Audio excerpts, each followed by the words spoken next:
do I have it? Where are my Autumn notes? has hit us. Yes. The Beautiful orange. leaves are falling. Yes. And the Christmas is coming. Winter is coming. Halloween is coming. Oh, yes. Where's my notes? They're completely gone. Okay, let's start anyway. Why don't we use the leaves for anything? What? Why don't we use the leaves for anything? Good question. Is there money to be made? Is there a new business venture coming up? I guess you can't burn them because there's too much water in them. Yeah, you would also remove all the nutrients permanently if you remove them. Okay. They're quite good for the For the trees. ecosystem, Ah, for okay. soil. Yeah. So, I at least have been on vacation. And the same goes for you, Rasmus. Yes. And Benjamin, as always, you've been working. Yeah. It's good that we have you. Yeah. I guess so. Keep the juices flowing. No time for vacation. Yeah, you have vacation coming up, right? Yo, yeah. Yeah. Okay, I still can't find my notes. So keep talking. I'll find them. Oh, here it is. Good. We're ready. Let's start. So, just a quick update on EUDR. And again, it's stolen from Forestry Brief. And it pretty much highlights what we also talked about in the last 2 episodes. But no formal proposal, no vote, no legal change. The regulation remains law with the original deadline. And the Commission can't delay EUDR alone. They're the executive branch. And EUDR is law, so to change it, or to change an enforcement date, that requires the legislative branch, both the Parliament and the Council, to vote and agree. And the Commission hasn't made any formal proposal yet. And like we also talked about last time, the delay was agreed on the 17th and 18th of December last year. So it seems like history is about to repeat itself. I think there's actually just some news I read Really? yesterday. Yeah. That, what was it? Micro and small enterprises would be delayed 1 year, Okay. but not the big. Okay. But So- I'm not sure if that's. Who wrote that? Do you know that? Yeah, I read it on LinkedIn. I follow all sorts of people Yeah. that update on these kind of things, and it was the Commission that released something Okay. about it. Like a proposal. Yeah. Interesting. Okay. Let's keep track of what's happening. Yeah. You'll be That's the very fresh news. yes, more fresh than mine at least. Okay, so moving on. No, actually, in my notes it says, "Let's do a quick session. What will happen?" Who wants to go first? Rasmus. I know what your statement will be. It's probably being delayed. Yeah. Yeah. Yeah, I think what I read yesterday will be what will happen. That would be your answer. Yeah, So big Yeah. corporations are not delayed. and I And what think yeah, most of okay. the big enterprises, Yeah. they must have it in place already. Yeah. So I don't think it's. I think I read, that was probably also in Forestry Brief, that Store Enso was ready 1 year ahead, Yeah, actually. I mean they sort of have to be Yeah. shut down their entire Yep. company if they weren't. So But isn't it technical issues? That was the whole. yeah, that's a good point. But that has nothing to do with the. No, but so then Yeah, okay, you they can- could find some way to mitigate it, I guess. Yeah, and of course you don't have as many pinging your API. Nope. So maybe Yeah, let's see. Okay, moving on. I have an update on the space brolly, if you remember. We've talked so much about space. I barely... Yeah, but not brollies. I can't even remember what it means. Space brolly. What was it? It's Brolly an means? umbrella. Oh. It's a very large, 12 meter in Diameter. diameter umbrella in the sky. Okay. Well, in space, actually. Do you remember? Yes. It's the Biomass project. That's the official sort of project name. So, Biomass satellite returns striking first images of forest and more. That's what the headline says. So, let's just do a quick recap of the mission for this project. So, the Biomass satellite is part of ESA, Earth Explorer program under Future EO. It's the first satellite to carry P-band synthetic aperture radar, which can penetrate forest canopies. So that's a new thing. That's what we talked about also early on. And the main goal, of course, for this satellite is to measure woody biomass, trunks, branches, stems, as a proxy for forest carbon stocks.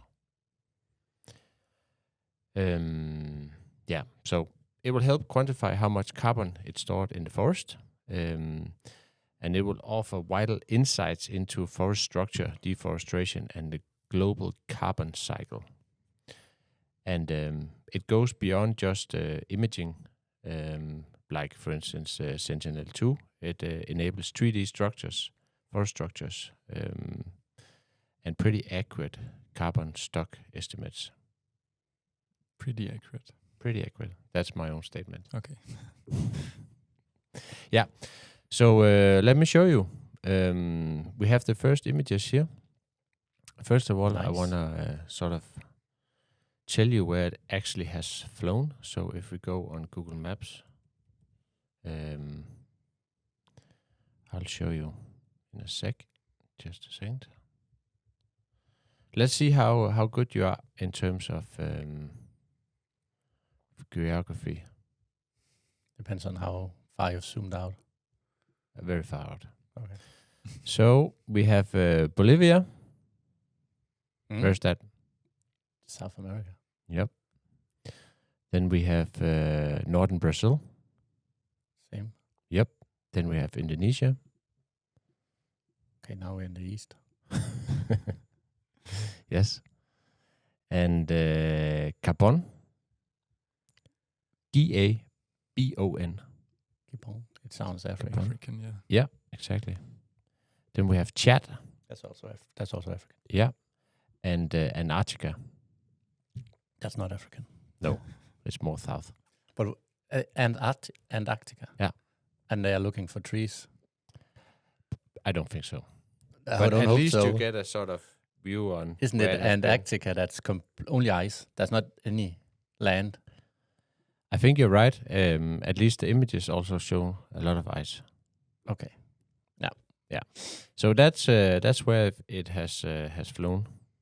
So yeah. So here you have the images. Show me the images. I'll show you. Yeah, maybe they can keep track of how much ice is melting Or the penguins. on the poles. Yeah. On the On poles. the poles. Yeah.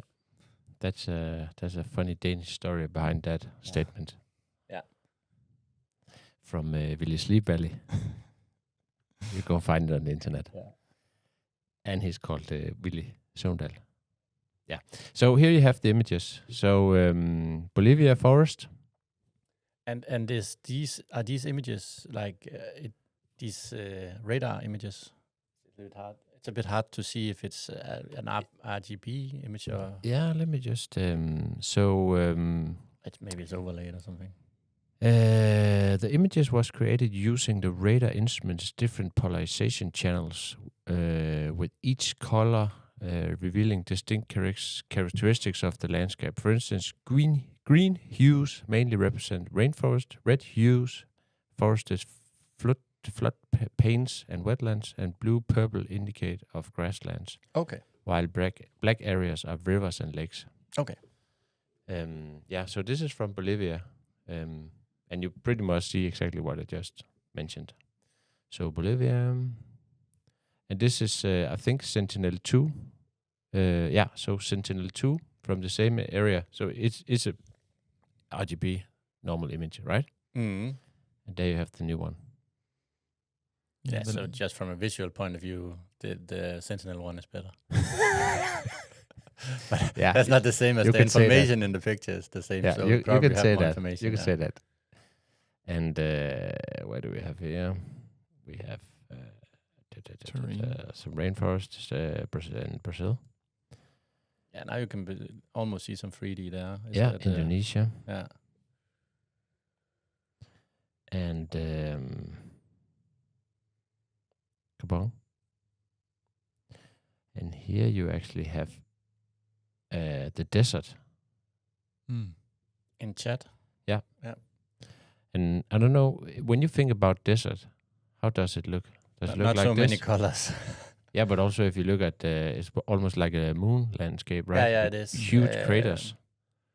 It's not craters. No. Well, yeah, you're right. It's probably because of the sand blowing around, but it looks like craters in that imagery, this radar imagery. Yeah. I don't know what it looks like, plain. It's probably more sand, like. Yeah, and here you have some glaciers. Oh. Okay. Yeah. Yeah. Pretty awesome. Yeah. They're not delivering the 3D images yet. No.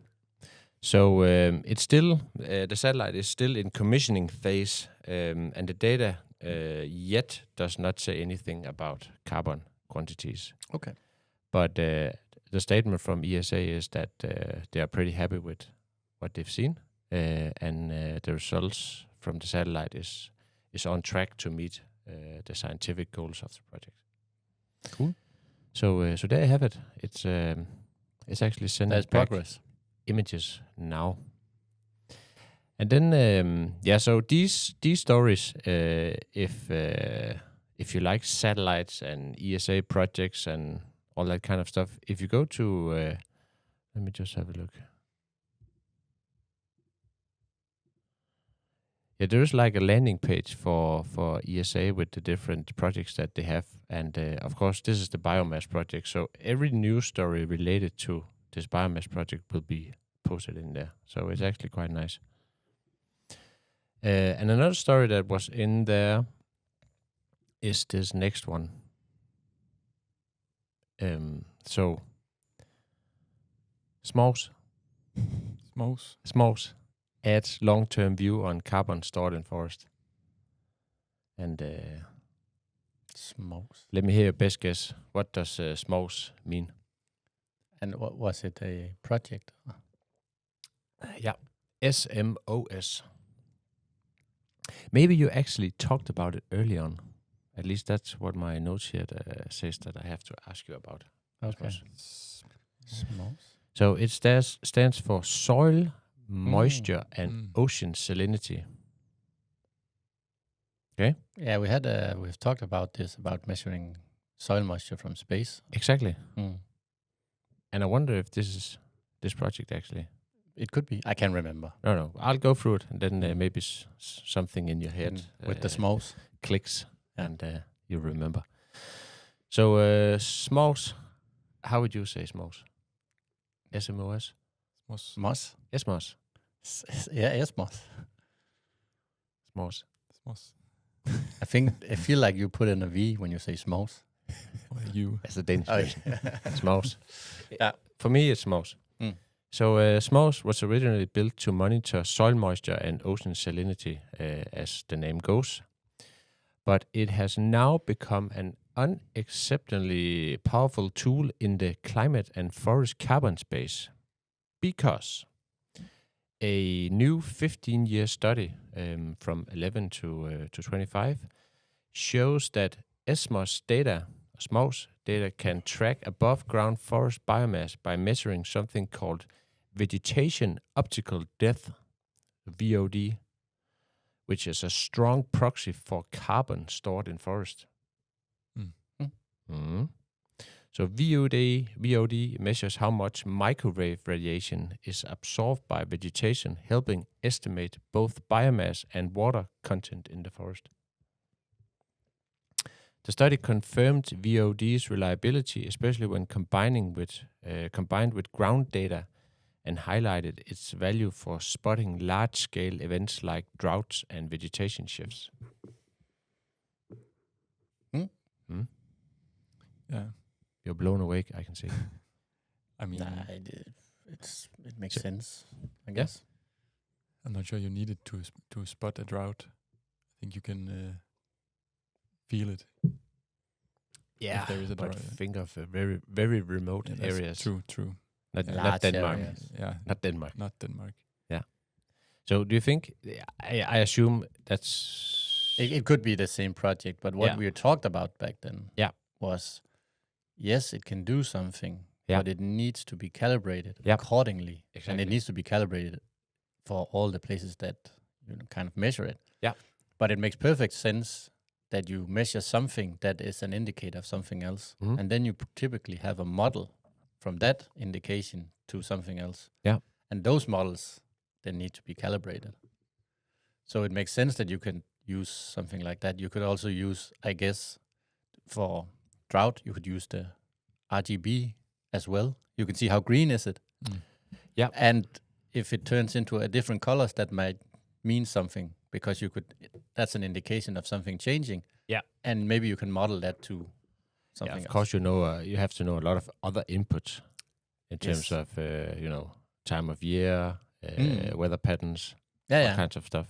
And that's essentially what, I guess, scientists do. They build models. Yep.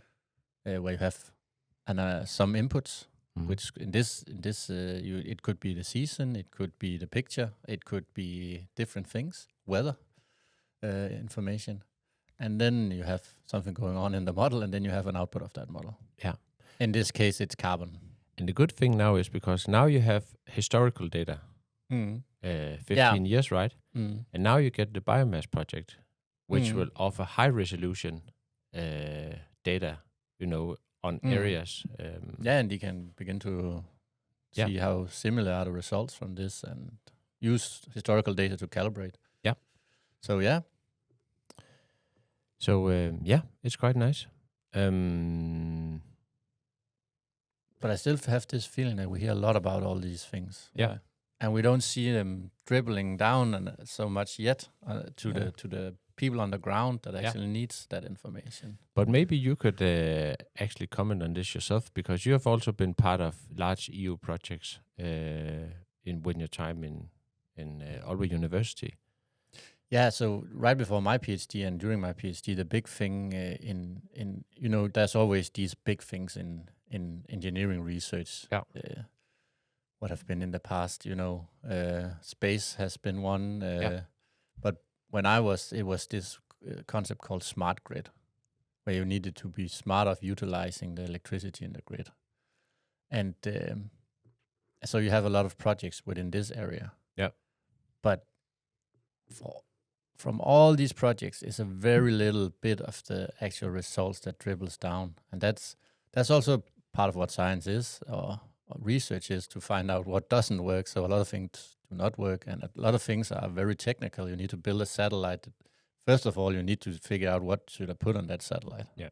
Send it up there and get the images, and then process. So there's a lot of things in it, and not everything will dribble down to.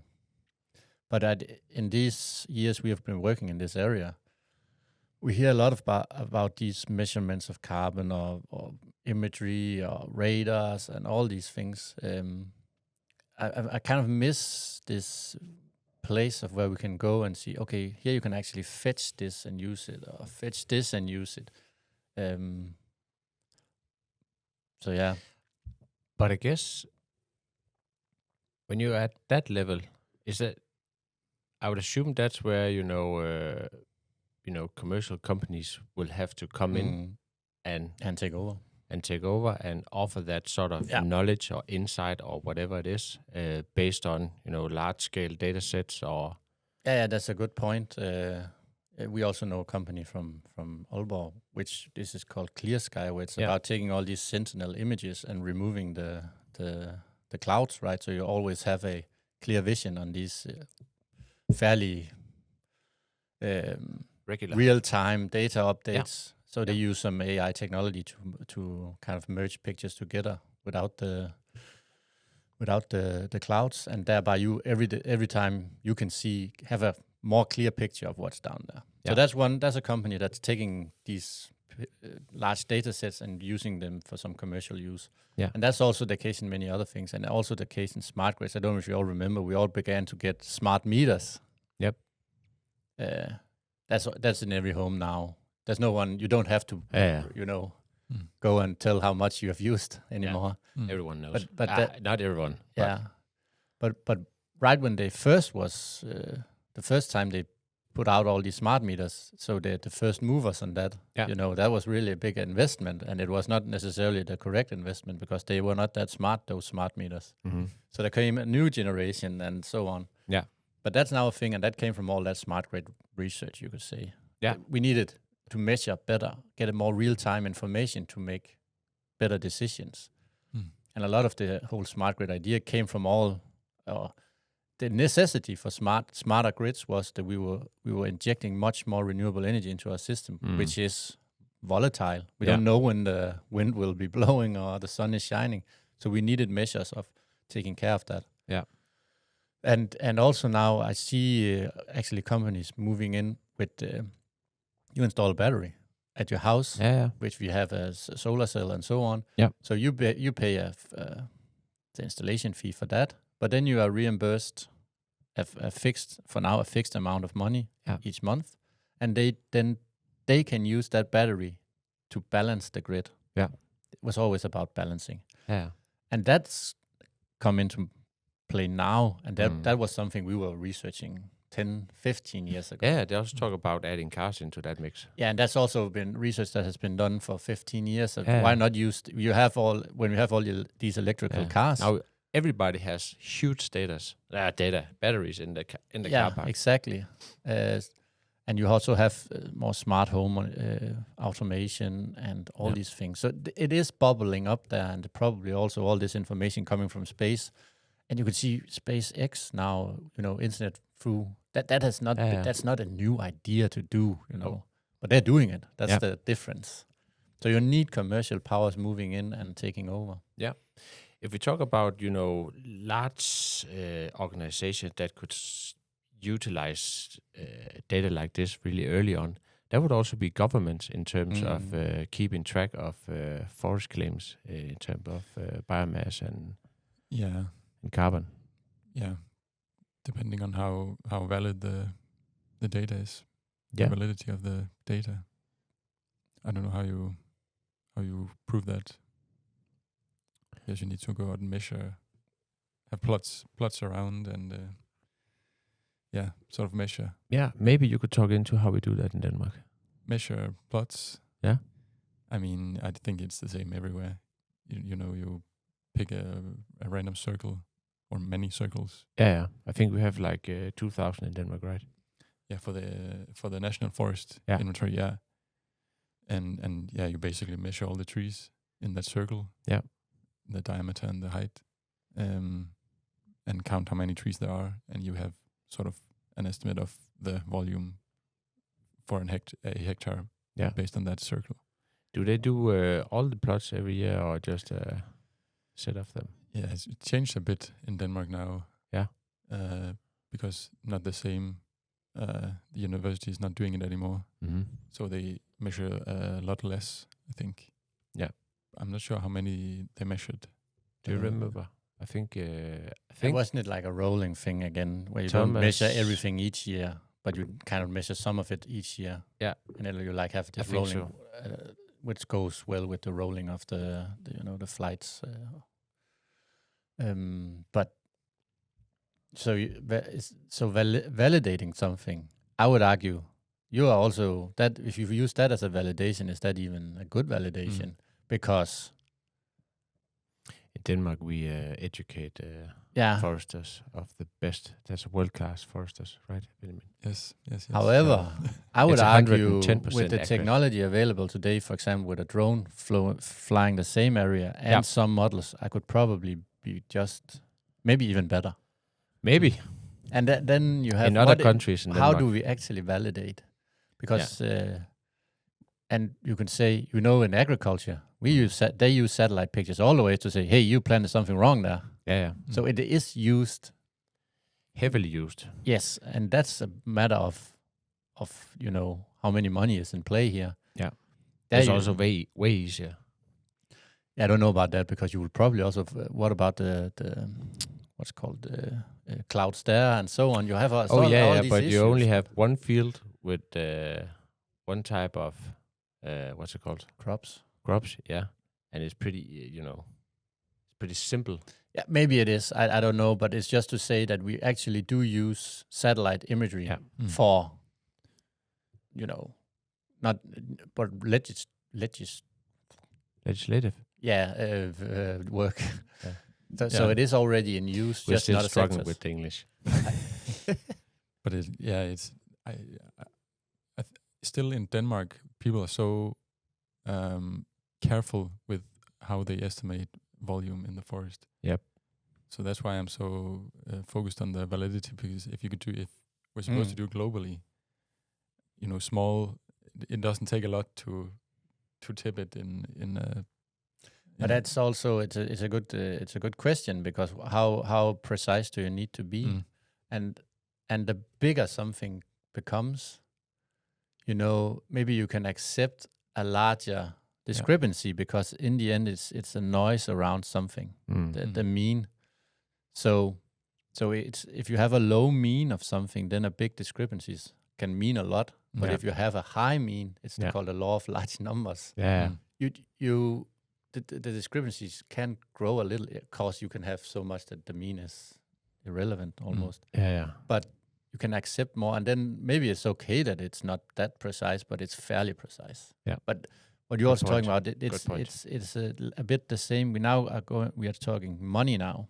We're talking how much is here in volume, because that means money. And the more precise, I would like to know exactly how much money is here. Yeah. And that's also when the tree has been felled and is in these stacks. Then we begin to measure much more precise, and then and that's because now we are turning this carbon into money. Yeah. Yeah, you're right. If you want to sort of monitor progress or monitor deforestation or tendencies or something like that, it's something different. You can accept more of as long as you capture the tendencies, as you mentioned. Yeah. And also all the, the CO2, what is it called? Like how the each country, when they report their emissions and stuff. That's also quite an important number. Yeah, and you are right, because you also have this, but companies can buy from other companies, and you have this credit and so on. But how precise is it? It's yeah. But you hinted at it there as well. The validity. You can just look at the NFIs of the different countries. If you have a satellite image of Denmark, and the estimates, are they close to the NFI?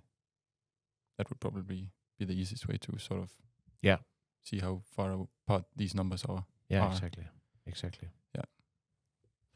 Good. That was just a quick update on the Space Brolly project. But it is exciting with all these things. I definitely think. Yeah. And as an engineer or something, you always look at something, the nice, easy solution.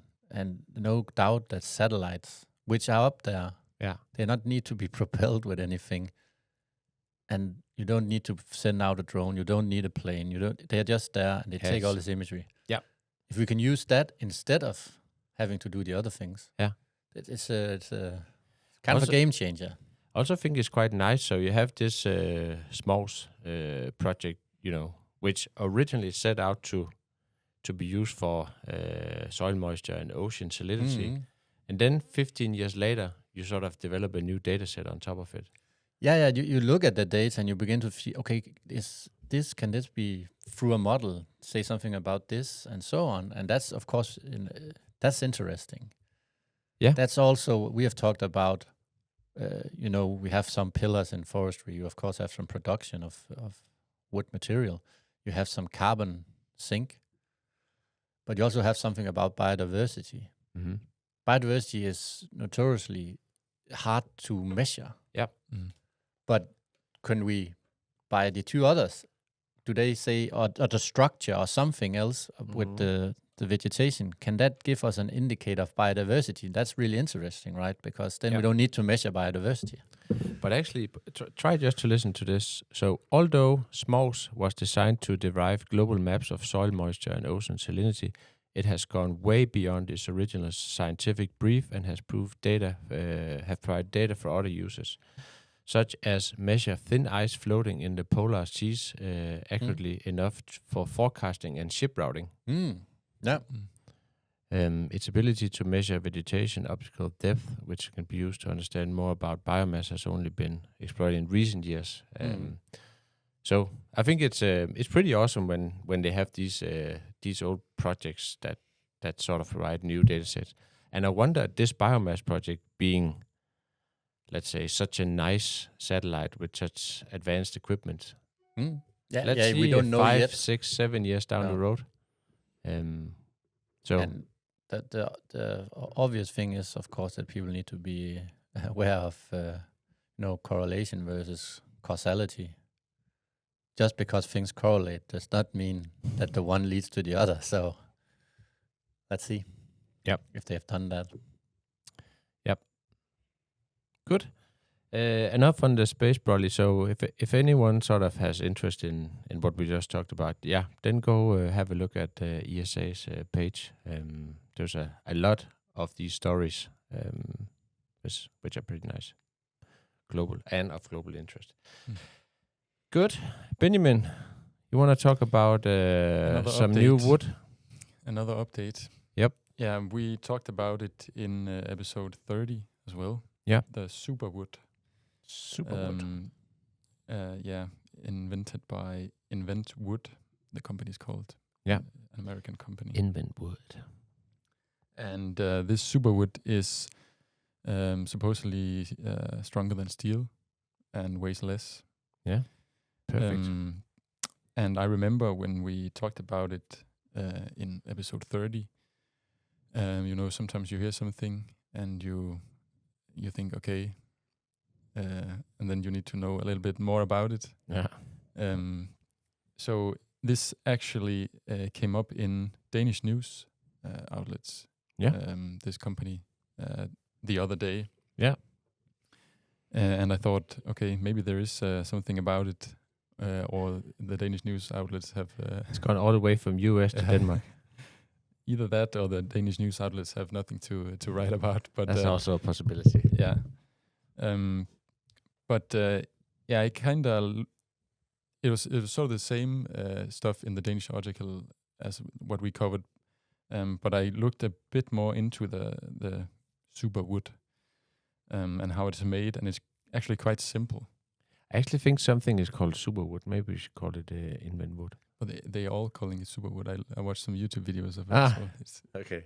But yeah, invent wood made the superwood we're talking about here.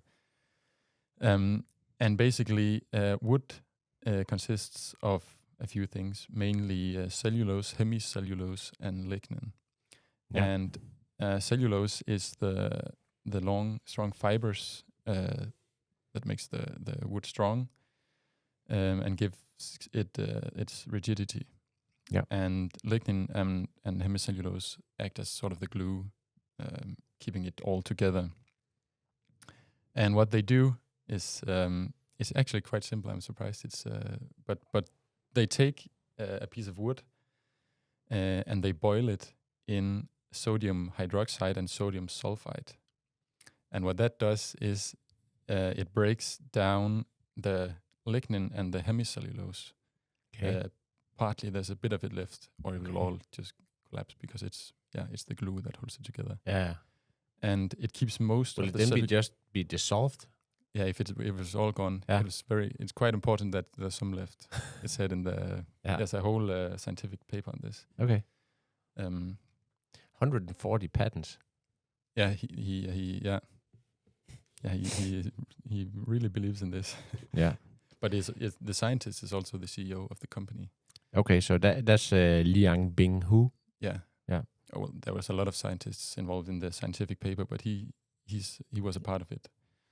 But when they boil it in these chemicals, it removes most of the lignin and the hemicellulose and leaves most of the cellulose, the strong fibers.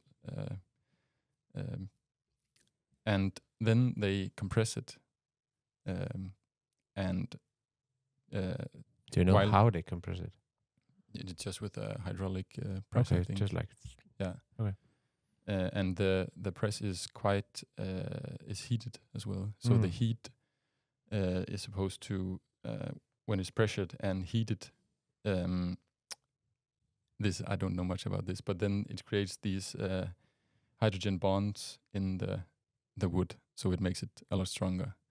And in the scientific paper, there's some very nice pictures of this actually from the wood before this process and after it, where you can see before like X-ray or it's very close up. So in the natural wood you can see microscope. Okay. You can see all the pores or the where the water is transported, and after this chemical process, they are basically gone. And when it's pressed, there's no gaps. At all. So it becomes very strong. And so that's basically the process. So it's actually this one, right, Benjamin, or something similar. I think. So here you have the natural wood. Yeah, that's the compressed. Yeah, but there is a actual picture. Somewhere, but maybe we can link to that article. 80% reduction in thickness. Yeah, that's another thing. I'll get to that as well. Okay, sorry. Because that's what we asked that question last time. I remember. But up to 12 times stronger than normal wood after this, and still lighter than steel. Yeah. And it's, I think we talked about this. It's fire rated Class A, which is important these days in the US. To have something fire resistant. Mm-hmm. But is it fire resistant because the wood is fire resistant, or is it fire resistant because they add something? Because of the process. Basically. It becomes so dense. Yeah, it's hard to break through. And it doesn't rot. It says, but it doesn't take up as much moisture as normal wood. Makes sense. Yeah. And most importantly, it can take a bullet also. That I will get to that as well. Like a spoiler. And insects, that's a big part of it as well in the US. Yeah, I've heard a lot of termites and stuff like that. Yeah, and they did experiments with this actually, where they put regular wood and super wood in a room and released termites. And the regular wood they ate immediately. And the super wood they tried, but they actually died trying. They never got through it. Nice. So it's also very good for that.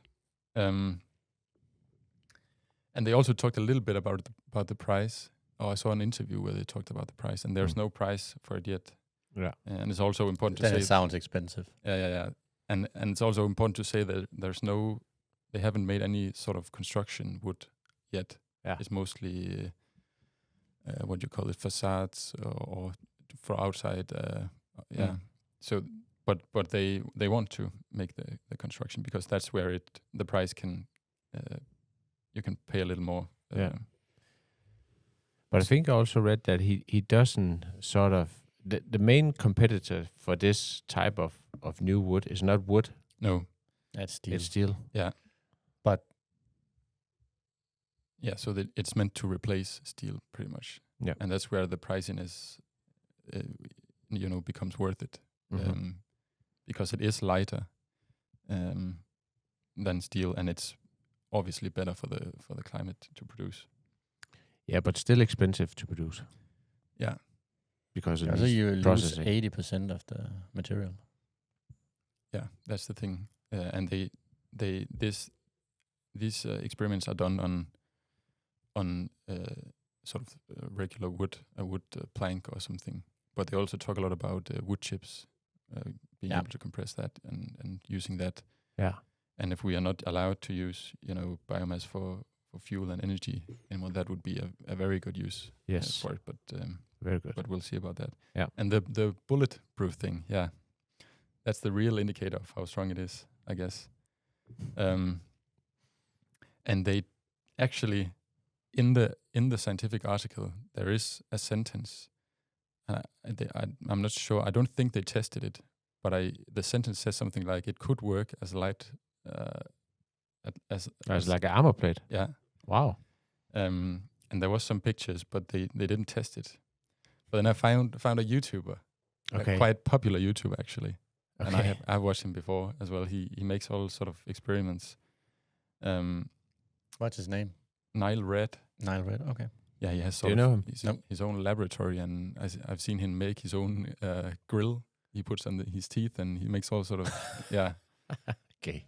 But this video has 11 million views actually, and he has 10 million subscribers, so he's very popular. Okay. And he followed the exact method in this scientific paper. It's an hour-long video. Okay, so he did his own wood. Yeah. Wow. It's an hour-long video. It's a very good video. I watched all of it. Okay. And he follows the exact method described in this paper. So you can see the whole process actually if you watch this video. So I really recommend it. Yeah. And you see the wood shrink to 1/5 of the size. Okay. In this video. So it is true. It becomes a lot smaller. Yeah. The main question: can it take a bullet? Did he try that? Yes, he did. He started with a pellet gun with one piece of wood compressed and all of that through the whole process. And it's about maybe between 1 or 2 centimeters thick, so not very thick. Okay. And the pellet gun was no problem, but it's not a real gun. What's a pellet gun? Yeah. Okay. So he continues. There's a lot of back and forth, and he tries new things to make it stronger. And he does a lot of these small. He does go through the process a lot of times. Okay. And he makes, in the end, he has to put 3 pieces together for a real gun to not penetrate it. What gun? Okay. A 9mm or something? 22 caliber. I'm not sure. 22 is really low. That's like a BB gun. Yeah, but a BB gun. Yeah, like a salon rifle. Yes. Yeah. You can also have guns with that caliber. Yeah. Mm. And that's like free to stop that, or? Yeah, but when he put 3, it didn't even go through the first one. Okay, so he takes like 3 and compresses them into one, or does he just? He glues them together. Glues them together. Yeah, but why would it go through one? It's probably because it needs some strength behind it. Yeah, but typically, if you want to stop something, you actually don't want it to be rigid. You want it to be a little bendy, because then it deflects the energy. Yeah, that's inward. right. That's why carbon works so well. It's because it's not rigid. And you also you can weave things together. That's also why chain was like that. It stops better because it's not rigid. It just absorbs. It absorbs energy better. Yeah. Okay. But until it breaks, of course. Splinters. But it is quite cool to see. He also, when he makes the first piece, he like takes a screwdriver and slams it into it, and nothing happens. Okay. So it is quite cool. Nice. And the cool part is that the scientific paper mainly uses poplar for the experiments. A very lightweight. Okay. So that we really don't have any use for in Denmark. No. And it's also a very ugly tree. But isn't that also are there a lot of moist in poplar? Yeah. Because they grow fast, right? Or more than 50%. Yeah, but that's probably also why 80% leaves then, because they need to create room for all that water. Yeah. Okay. the YouTuber or the Nile Red, he used pine, I think. Okay. Which is also not the most strong wood. So maybe if you use some hardwood or something, it would be even stronger. He tried oak, I think, in the video also, but he continued to use pine. But I think it's quite interesting that you can basically use any tree species. Yeah, I guess that makes sense because they're all built by the same fundamental things. Yeah. When you're done with it, you don't have any sort of species left, right? Just more or less. Yeah. And species characteristics. Well, no, only maybe the fibers are a bit different. The ones that stay. Yeah, the pattern is and the color is the same. So or you can sort of get the same as the. I remember the article says the last one said something about like it's being like a tropical sort of hardwood colored. Yeah. Like orange or like mahogany or teak or But it makes sense. Everything is built by fundamental atoms or the periodic table. So if you remove, what's left one of those, that it should be the same. Yeah, it shouldn't matter. Yeah, the characteristics of the wood doesn't really change. In the video, he does it the few first times. It's sort of squished to the side, but the last ones he makes the sort of mold fit so it doesn't squish out and pretty much doesn't change. It just becomes compressed. Funny. I need to see that. But I guess there's a lot. You have all these chemicals now filled with something else. I guess it's chemistry, right? So in a in a process, you can mix substances, and one substance will be you can't get any more into like salt in water before the salt begins to crystallize. We use that to create salt from salt water, actually, to heat it a bit. Then it begins to crystallize the salt because the heated water can't absorb it anymore. And that's the chemical process. But I guess here you also have this, that at some point this